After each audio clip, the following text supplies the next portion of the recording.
Interested in real estate? How about wealth? Well, they go hand in hand. And here, you'll learn all about it. Welcome to Be the Bank, a podcast where we discuss and debate the topics centered around real estate investing. Your host, Justin Bogard, shares insights into investing in real estate to create real wealth and passive income for you and your family. He'll share stories of real estate investments done right, walk you through the process of owning a real estate note, and most importantly, educate you so you can be the bank. This is Be the Bank, brought to you by BrightPath Notes. Now, here's your host, Justin Bogard. Welcome back to another episode of the Be the Bank podcast, season 4. This is episode number 9, and I'm Justin Bogard, your host for today. And I brought on a close friend of mine that I've known since about 2016. His name is Ben Haught, and we're going to be talking about hedging your risk today. So you want to stay tuned for this. We got a lot of great conversations going.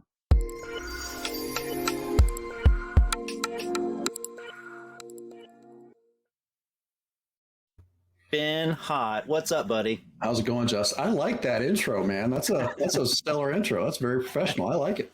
Thank you. Yeah, I paid a lot of money for it. So I bet they're not cheap nowadays. No, they're not cheap at all. Yeah, thanks. And thanks for being on our podcast today, number 9, season number 4. And I just got a comment. The background there, is that a real background, a virtual background, or is that really like your desk and monitors? It is my office. That's my primary workstation where my day-to-day operational stuff happens, and then everything else I use this other computer for.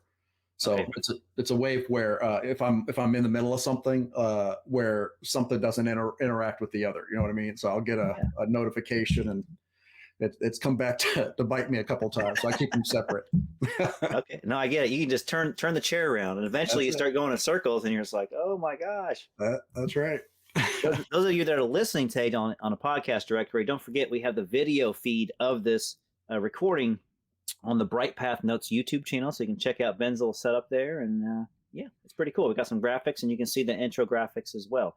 So Ben, thanks again so much for being on today's episode number 9, brought to you by BrightPath Notes. And so the viewing audience, listening audience doesn't have had a chance to meet you yet. So I'd like you to kind of give us kind of a light introduction to kind of why you got into the real estate / note business, and kind of fast forward to where you are today, and we'll get into some good discussions. Sure. Yeah, I'll give you the bullet point version. Okay. I bought my first property back in 1999, and then entered the corporate realm. And I use that word corporate very loosely. I mean, it was about as low level corporate as you could get. But from about 2000 to 2005, I was in the corporate realm. But I was still doing real estate investing on the side, right? I mean, but it took, I know most of your audience knows this. I know but it didn't take any sophistication from 2000, 2008 to be a real estate investor, right? You go in, you ask for money, and they gave it to you. Yeah. And so, but 2008 hit me like a lot of people. And at that point I was involved with the traditional stuff, rentals and rehabs, wholesaling, even a short little stint for about 2 years in the adult living facilities. Okay. And then 2008 kind of had that oh no, what do I do now? And that's what got me into the note space. And so I've been doing that predominantly since 2008, late in 2008. And it fit a lot of the criteria that I was after, right? I didn't really want to go back to corporate. Still loved the idea of real estate investing and being in that realm. And just kind of been doing that for 14 years now, give or take, something like that. So how old are you, Ben? Are you going to share with us how old you are? I'm 46 this year. Yeah, this summer I'll be 46, and I don't feel it. I still feel like I'm younger, but you're pretty seasoned for being 46. I know that I'm getting ready to turn 44 as we're recording this here in a few days, but you definitely got more miles in the business than I do, for sure. And I'm glad I met you in 2016, by the way, just for a little feather in your cap. You were one of the other people, along with my friend Joe Barnador, that turned me on to the note space and really got me to say, Justin, you fit the profile, man. You're going to do really well in this. And I'm glad that you kind of helped push me over the edge to get me to go full steam into this business. So thank you for that. Yeah, no problem. Well, I'm glad I could have some part in it. So yeah, man. So I look up to you a lot. You do a nice little modeling of how to run a note business and stuff. Mm-hmm. But for today's conversation, we want to talk about kind of hedging your risk. And it's something that you do a real good job of explaining because you've had uh, experience in kind of both worlds, what I'll call the standard world of investing, which is the general, our normal economics of, trading on the stock market and stuff like that. Then also the real estate world, what we'll call the alternative world, or what not a lot of people are doing and stuff, and specifically the note business and stuff. So you've had some good success in it. And so I kind of wanted you to kind of start off the conversation with talking about, when you are investing, or people that you have work with you invest in the stock market versus investing in notes, like what does that look like? Obviously you don't say do one or the other. It sounds like you have a blend of both of them. I do. Okay. I'm one of the very few people that seems like through the conversations I've had over the years that I believe in both, right? And I know diversification, that is the most overly used word out there. Yes, but it is. because everybody's like diversify. Well, Yeah. the way that I do it is kind of, again, it's a means to an end for me, right? I genuinely love the note space because of the many options that are there. It's a perfect blend of kind of the market, the real estate market, and the stock market, right? So if you look at it kind of real quickly, 30 seconds or less, Yeah. when I'm talking to people, the way I explain it is, well, think of it like, people are saying, hey, I'm in the stock market. Well, what specifically are you in? That's like saying I'm in the real estate market, right? I mean, there's plenty of options that are there. So the way that I particularly do it, it's more on the stock realm, it's more options. We kind of stay in the options realm, and in the real estate space, it's more notes. Now, generally, there's splinters, of course.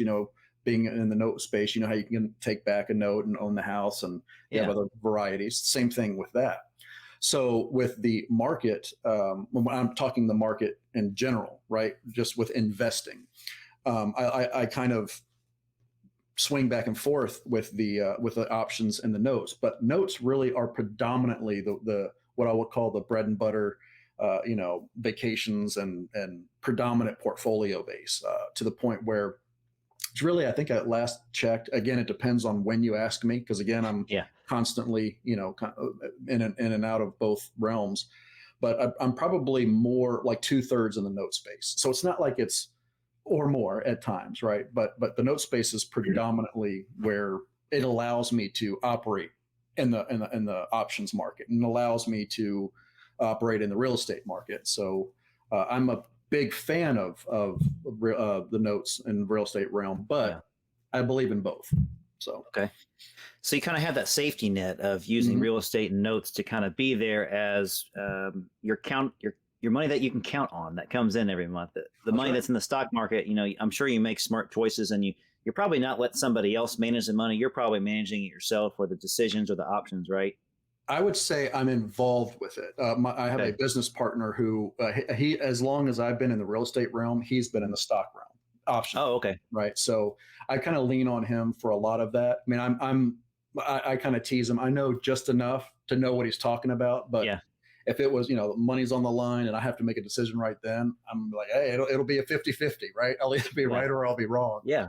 But I'm teasing. I mean, I know a little bit more than that, but he's kind of the guy I lean on for that. He runs that side of the market, as I'm 60-40, in the note space, and he's kind of 60-40 with options and then notes. So we kind of bounce ideas off each other. So I was reading that into how you were saying that. So he probably leans on you for the note stuff, and so that's a great partnership right there. Yeah, we have a lot of really good conversations at the end of the day once market closes and he's available to get off the computer, not be tied to it. That is one of the drawbacks of being in the market. And I know there's strategies out there that allow you to not do it. But again, that's the cool thing about notes is you can do it 24 hours a day, right? If you wanted to, but you don't have to. And that's the cool part. Whereas with the market, you're kind of Monday through Friday, 9 to 4 or 9:30 to 4. So you guys are in a partnership together. I think you formed a group really, and you have some investment money in there, and I'm sure you guys have your own capital in there as well. So how do you decide what you want to do as far as leaning more towards, there's a few options here that we want to go after and they cost this much, or hey, there's a few real estate transactions or notes over here that you want. You guys have the conversation and be like, okay, what's in front of us today, and that's what we'll go after based on what we have available to buy? Well, kind of, yeah, you're on the right track. It really kind of depends on, I'll give you a really quick 90 seconds or less example, right? Okay. So say that we sold a bunch of partials, right? So we have a lot of liquid capital, and you don't want, I believe, and I'm of the belief system where, although notes, I believe, should be part of everybody's portfolio, regardless of whether you're really active or passive about it. I think notes really do and should make up a predominant part of the portfolio. But say that you buy or sold a bunch of partials, and now you're in the decision mode of, well, what do we buy? Performing loans, non-performing loans, kind of a blend of the two. So while we're kind of researching our notes and what we want to acquire for a specific purpose, right? We'll kind of throw that money that's there into the market because they're short plays, right? So while that money is working and we're deciding, 3-4 days or so what kind of assets we want, then we take that money back out. We'll buy what we want to buy. Say it's a non-performing loan and a blend, right? So say we buy a non-performing loan, it takes a little bit of time to get that, and we get the return on that, say, 3 months later, 4 months later, whatever it is. So while that's working, and I'm actively working those non-performing loans, we have repurposed or reacquired some performing loans. So now we have our passive cash flow coming in. And so that's where I'm saying it depends on when you ask, because we're flowing back and forth between the two. So while money is what we call stagnant, where it's not really, we sold a bunch of partials, it's just kind of sitting in an account. Well, we'll throw that into the market and let it sit there because it's short-term stuff. Now we do have long-term strategies that are implemented, but for the most part, we use the market for short-term in and out, just so the money doesn't sit there. That's but awesome. The cool part about it is, as you know, the whole hook of it is with the options realm, we can liquidate whenever we want to. With the note realm, we can liquidate fairly quickly, selling partials. So that's why we're constantly swinging back and forth. No, that makes total sense. And I guess since I don't have the experience in the options or the standard market world, I don't really know what I can do, right? Because you're right, that stagnant money sometimes can just kind of burn a hole in your pocket, if you will, because it kind of gives you yield downtime or yield drag or whatever you want to call it. Right. To where, you're making money with your notes, but if you have, 40, 50, 60,000 in cash sitting here trying to look for some inventory to buy, if you do have a chance to throw it in something short term just to make a little bit of money, whether it's, it's more than zero, right?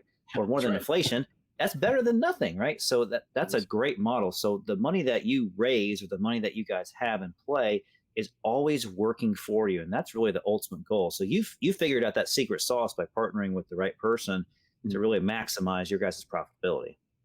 Well, what's funny about it is we've only been doing it for about 3 or 4 years. So as long as that's been there, we just were, I forget where we were, but 3 or 4 years ago, we just happened to connect in an airport.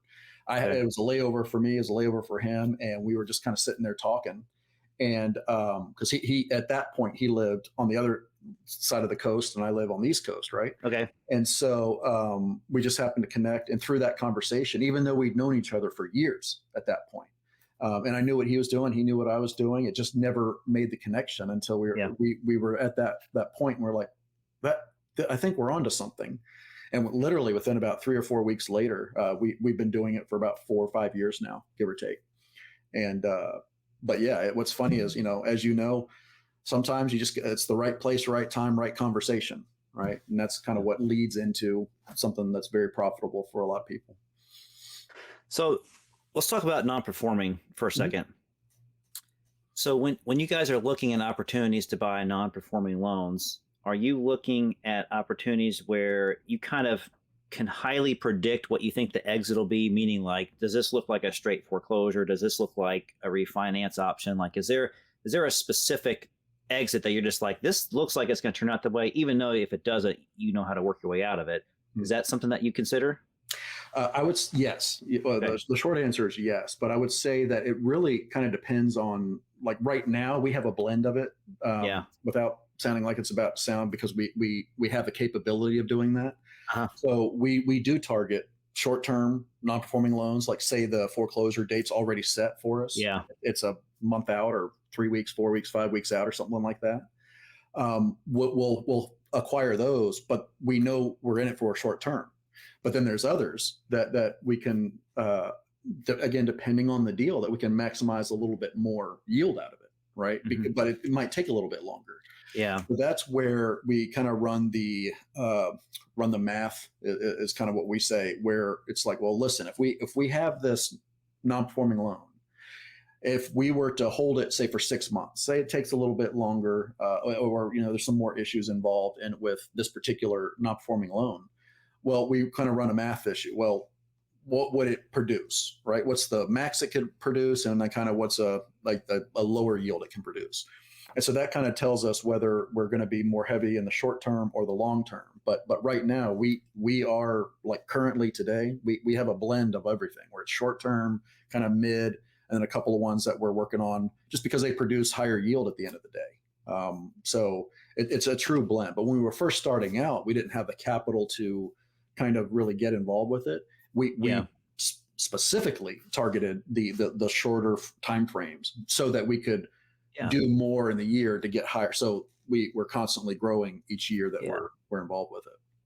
Yeah, it makes total sense logically. Right? If you had a crystal ball and you can look at a set of non-performing loans and be like, okay, which ones are gonna pay you off the quickest, and whatever manner that is, you're like, yeah, I would go for those. So obviously it makes total sense looking at foreclosure dates, and I think that's what the beauty of our market is right now with non-performing loans, is that things have been held in queue, if you will, or the ether of the non-performing world, not knowing, can I foreclose in this county? Can I not foreclose in this county? Like what? And finally stuff is getting released. So it's like, okay, things have been pushed as far as they can for a few years now.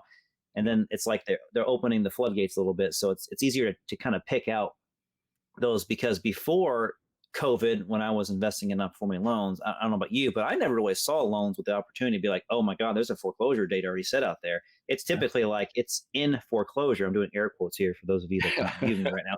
It's in foreclosure right now, and you don't know where's the status. Did it start foreclosure? Is it 6 months into it? Is it 2 years into it? Like, it's, to me, it's just kind of funny how things are changing now. No, I 100% agree. You couldn't be more accurate. I mean, it was prior to that. I mean, I don't even think I don't remember seeing. I'm not saying they didn't exist. I'm just saying through what I saw, a set foreclosure date already was rare. Let's say it that way. Very rare. Now it's a little bit more common, if you will. Yeah. So, Ben, I want to talk about how do I want to say this? I want to say the capital requirement, or what you try to acquire in a capital purchase range. Meaning, for me, I'll start off and I'll say, I'm not looking for above $100,000 assets to purchase at a time. I'm kind of more in the $30,000 to $70,000 range. I know it's kind of a bigger range, but really I'm in that happy place right there. If it gets above 70 or more, I don't feel like I want to do that. Even if the deal is great, I still want to be hesitant, because I feel like that's a lot of money out there that's working for one deal. I suppose I could buy probably 2 deals for that much. Do you feel the same way, or do you feel different? 100%. Nope. I'd much rather have 4 $25,000s than 100,000. And the reason behind that is exactly what you just said. I mean, say that 100,000 takes a little bit longer, right? Well, now that you have 4, if one hits a little, it just moves your money fast. So we had a discussion recently within my group where we have wealth acceleration and wealth preservation, right? Because those are 2 totally different approaches. Yeah. And so right now, because most of us are still relatively young, we want wealth acceleration, right? If the money's there, great, but if we don't need to touch it, it grows. So when we do get further along in life, we really do, we've kind of become more legacy minded, if that's that's probably another buzzword, but we really have started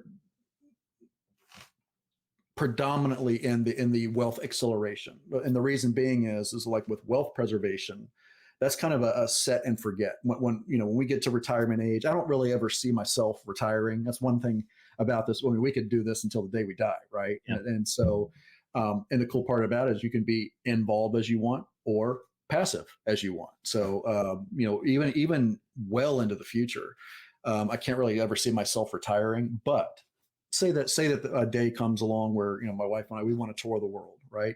And just say that I don't want to be involved. I want to be as extremely passive as possible. Well, then we can go into the wealth preservation mode but then there's a lot of capital that's driving that we won't really see a decline in, the status of life that we're accustomed to at that point. So there's a few people that I work with that are, they're probably 25, 20 years older than I am. And they are at that point. They're like, man, I want to hang it up. I want to go golf, fish, be on the boat and do all the things that most retirees want to do, travel, see kids and grandchildren. And so they are using a lot of the strategies that both you and I are acquainted with for wealth preservation, so that they can go visit the grandkids. They can go visit and travel and do all those other things. They want to be that guy on the magazine where life is awesome and it's like everything's working for you, and there's everything's going on in a great way. Money's coming in. You can't spend it all. Yeah, that's exactly where they're at. Yeah. So my partner Richard Thornton. So he lives out in California, and so he is used to seeing very high valued homes and stuff. And I live in a Midwestern area. I live kind of in the Indianapolis area, so it's very Midwestern. And so he and I, always have this disbelief of it's all relative to where you live. Like, so I live in a Midwestern area. The last house that I bought was, about 200 grand. And it was a castle for us. It's like 3,800 square feet. It's pretty big. It's got 4 bedrooms, 3 baths and stuff. And then you go to Richard, and then I tell him about this house. He's like, Justin, that's like a $1.3 million house in my neighborhood. With the same thing. It built in the 1800s, having to do a lot of remodeling to it. It's like, it's just mind boggling. Like, I can't imagine paying $1.3 million for that house in a different location. And he can't imagine it being so damn cheap in my location. So It's like, it's all relative to where you're at. So when I was asking the question about how much capital do you invest per asset, or where do you try to be and what's your comfort level, you're obviously the same as me. So someone else from a different area that has different disposable incomes level, maybe to them, maybe a $500,000 investment's like, that's not a big deal. And to me, maybe a $50,000 investment's not that big a deal. But, when I get over $100,000, I start to think, okay, if this deal better be great for me to put this money out there, or I better see a quick return on it for me to get comfortable with it. So thanks for explaining on your side of things there. Yeah. What's interesting is that as you were sitting there, I was thinking back, like, well, because I am in that range. I mean, my typical range is about 25 to 70. So we're in the same range. But 2 reasons why, agreeing with yours, but adding to it, is that it seemed to me like say that I needed cash for some reason, right? Especially in the beginning when I didn't have a lot. We're talking years ago. Actually, for people who may even be new to it, your audience, say, they only have 1 note, or they want to acquire 1 note. I have found that if they acquire a note and they want to sell a partial, that seems to be the sweet spot for a lot of investors, because it's just enough to where they see a good return and they see a really good yield. But it's not so much where they're a little hesitant. So for me, the first major reason I just kind of got into that space for that because when I first started, it was like, well, if I needed the capital, I could sell a partial fairly quickly. Whereas on the higher end ones, it's not that it can't be done. It's just not as quick or with regularity that price range brings. And then the second aspect to that, adding to it, is that it just seems to be a comfort zone to a lot of investors out there. Yeah. So I found that seems to be the sweet spot. So, and then I just, again, I'll kind of teasing, but diversifying, right? Yeah. the investment, so that, again, in case, say that you get, 4 notes and you spend the same amount of money. Well, if 1 goes wrong, say 3 go wrong, you still have 1 that's still kind of paying enough to where you don't really see the hit as much. And again, depending on where it's at. And a lot of the notes that I've had have been in the Midwest, and they've been great for me. So that's predominantly, Midwest is predominantly where, even living in Florida, now South Carolina, I've always invested a lot of my notes are there in the Midwest, and they've been great. So we're happy in the Midwest and the southern states as well. So that's kind of where we end up landing. I would say probably east of the Mississippi River is pretty much where we end up landing. Not up in the East Coast, but everywhere else where it's kind of a more affordable area, like the home I described. That's right. You've been talking a little bit about liquidity, and you talk about liquidity with the options that you do. You talk about liquidity with the notes that you have. So I was assuming that you could, trade out your stock investments, within the same day if you really wanted to, very quickly, right? Yep. Instant Yeah. liquidity, if you will. Yeah. So with the note side, I kind of grew up knowing that, yeah, they're liquid, but they're not very quick in being liquid. So I used to think like, man, it would probably take me several months to get this thing to be liquid. Then I started discovering and sharpening my pencil with my skills on, doing hypothecations. We're selling partials that you brought up a couple of times. And it really becomes like notes aren't instant liquidity, but they're pretty liquid as well, especially if you're a professional investor like, yourself and me, to where, the everyday guy may not want to do that because they're obviously buying it to be the bank, more of what I call the retail investor. But for the investor like us, you can turn a note around within a few weeks if you really wanted to. It isn't that difficult to do. So I like the fact that as I've been progressing through my note career, my note life cycle here, I've learned the ways that you can take a performing loan and be like, you know what, you're not married to it. If you want to offload it in these 3 or 4 different ways, you can. Oh, absolutely. I would say being in the bank, which is a great title, by the way. That's a great title. But trademarked. Yeah. Trademark. That's right. So, but the cool part of that is we're using bank techniques, right? I mean, the banks aren't in rentals. They're not in rehabs. They're not in. They're in the note space predominantly, right? And so, what I like about it is that being the bank, owning all these notes. If you get it, it's a fail safe.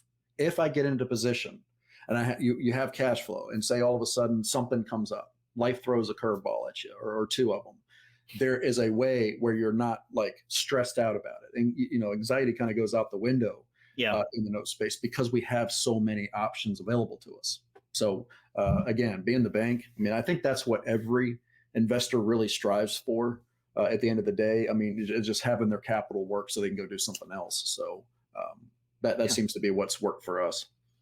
I mean, return on your time is really what I tell people. I learned that off of Shark Tank because, Mark Cuban always talks about, he never, he has the money to invest in whatever he wants to do and tenfold, right? But he always says, how do I this sounds like a great deal, but how do I get a return on my time? Because it sounds like my time is going to be vested coaching and training you to be an entrepreneur at the level that I need you to be at in order to make me the return that I want. So he's like, how do I get a return on my time? So I always tell people that want to invest, first time passive investing in the note space, I'm like, if you're wanting a return on your time, this is the vehicle for you because you can get the return on your time, especially if you're partnering with me in different ways that we talked about, on the show today. But yeah, that's for me, that's key. It's getting return on my time. And even my day-to-day business, Ben, I try to figure like, how do I get a return on my time? Like, that's great. Yeah, I can run the business if I want, and I can run myself ragged, right? Until I'm all wrinkly and I've already lost a lot of hair, but I don't know if there's much more I can lose on the top of my head. But yeah, how do I get return on my time? So you're not as bad as me. I mean, you can tell. I did get a haircut yesterday, but yeah, it's pretty thin up there, man. Yeah. No, I agree 100%. I mean, that's again what everybody really wants. Nobody wants to be stuck in traffic. Nobody wants to be stuck in a daily grind. It gives you your time back, and that's really, again, no matter what level, whether you're just investing or whether you're, again, wealth acceleration or preservation. Either way, you want your time back. So I couldn't agree more. Ben, we're going to transition to a different segment here. So this episode is brought to you by BrightPath Notes.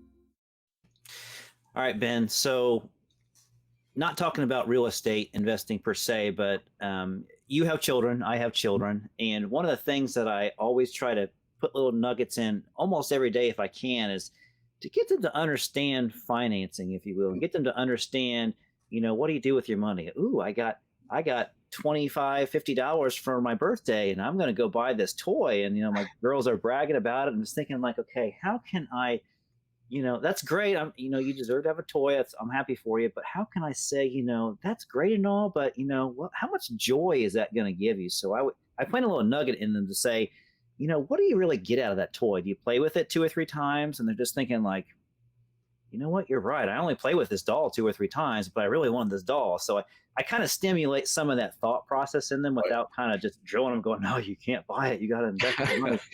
How do you approach that with your kids? Or do you worry about that? Are they already Ben Haught savvy and know what to do? Right? Well, I will say this. I have a 16-year-old who graduates next month, right? So she, my daughter, actually for years now has kind of sat behind my shoulder and had an interest, to the point where I ask her every now and then, like, well, what would you do? What should I do? Just to kind of see what she would do. And for the most part, she's, I don't think I would trust her to go do, like, here's money and just go get it. But I would trust her to find a really good asset, and she's going to know why she's picking it. She's going to know, have an exit strategy, things of that nature. My son, who is now 14, and my youngest 11-year-old. My 11-year-old still, I have pushed and pushed. He has zero interest in what dad does, right, at this point.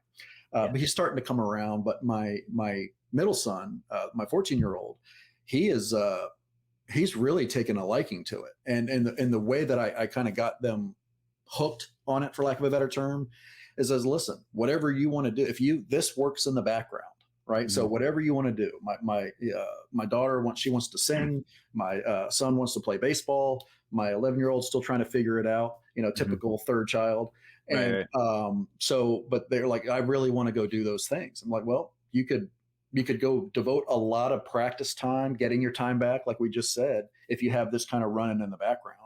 So to the point where I even made a deal with them, and where I said, from the day you enter college till the day you graduate, we'll start them out, say 10 grand, whatever the deal is, whatever, it kind of like paper money in the stock realm. I said, whatever you do, if you were to buy this note, and I just run typical scenarios with them. I said, whatever you make, I'll give you half of it in real cash when you graduate college, right? Now I'm of that belief where, college to me really isn't that important, right? I mean, because it's just a means to an end for me. I just want them more so where it kind of gives them something to do, for lack of a better term, so that they can still learn what kind of the note space and what dad does, so that they don't have the pressures of life moving forward. So I 100% agree with you. I think more kids should be involved with especially entrepreneurs or investor parents, and so that you can pass that on, so that they don't have, especially in this environment that we're currently in, where it allows us to kind of still work from home. You can still, kind of generate a lot of capital, where I know a lot of people are dealing with certain issues. So to me, it's kind of a fail safe in life and a fail safe in the portfolio. So that's awesome. I agree with you. Yeah, well stated, my friend. That's why I enjoy talking with you, Ben. You're very you articulate subject matter very well. No, well, I will say this, throughout the years, we've had a lot of conversation, and what I like about it is it's the stimulation of that talk that kind of gives us both ideas, and then we come back a little bit later and we kind of bounce ideas off each other, and then it grows into something even better. So I always enjoy talking to you. Absolutely, man. Well, this episode is brought to you by BrightPath Notes. This is episode number 9 with my guest, Mr. Ben Haught. So, Ben, I'm going to give you a chance to plug some information. If someone would like to get a hold of you to learn more about you, what you do, or they really got a nugget out of what you said today, how would they be able to get a hold of you to talk? Sure. Easiest way is just to go to hammelmeyer.com. And we have a YouTube channel as well. So just look up Hammelmeyer, HAMMELMYER. And that's probably the best way to get a hold of me. Okay. Yep. Awesome.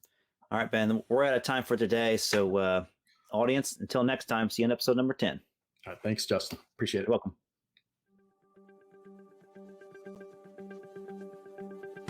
Thanks for listening to Be the Bank. We hope you learned something from today's show. If you enjoyed this episode, please rate and review us. Plus, check out our BrightPath Notes channel on YouTube, and follow us on Facebook and Twitter at Be the Bank, and on Instagram at Be the Bank Podcast. Be the Bank is sponsored by BrightPath Notes. Thanks again for listening.